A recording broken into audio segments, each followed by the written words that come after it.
சரி கொஞ்சம்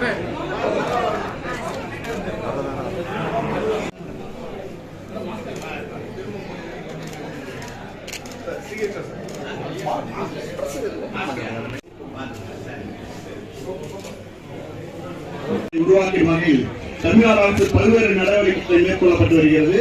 தற்போது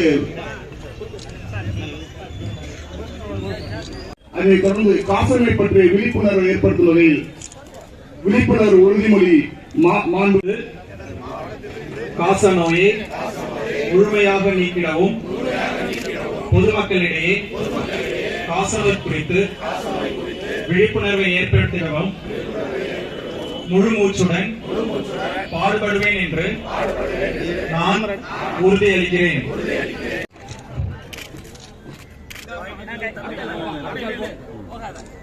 கொஞ்சம்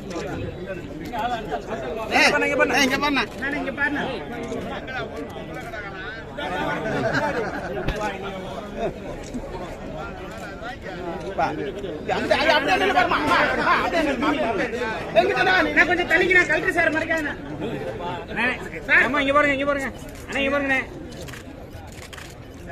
போட்டோ எடுத்த பின்னாடி அப்படியே 10 போட்டோ எடுப்பீங்க அப்படியே போதும்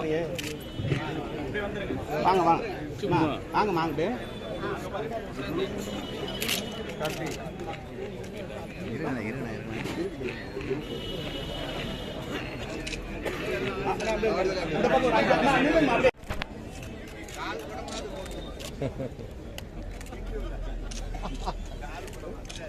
எல்லா இடங்களிலும் நாளை கூட மெடிக்கல் கேம்ப் வந்து மழை விட்ட மறுநாள் காலையில சென்னையில் 1000 இடத்துல மெடிக்கல் கேம்ப் போட்டாங்க.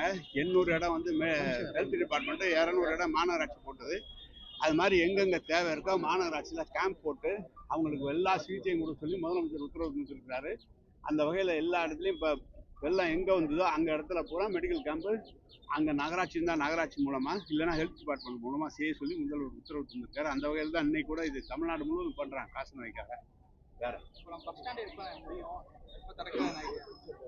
ஐடியாவா? ஐடியா சீக்கிரம் முடிச்சிடுவோம். சீக்கிரம் அது கொஞ்சம் வேலை இருக்கு. எல்லாம் அரைகுறையாக தரக்கூடாது, முழுசா திறக்கணுங்கிறதுக்காக கொஞ்சம் டிலே பண்ணிருக்கேன். ஜனவரி பொங்கலுக்குள்ள முடிச்சு. வெள்ளம் பாதிக்கப்பட்ட பகுதிகளில் ரேஷன் கார்டு வந்து 2022 முதலமைச்சர் அறிவிச்சிருக்காரு. ஆனால் கூடுதலாக தரணும்னு தொடர்ந்து கோரிக்கை வைக்கிறாங்க. சம்பந்தம் இல்லாத ஊசி போடுறதை பத்தி கேள்வி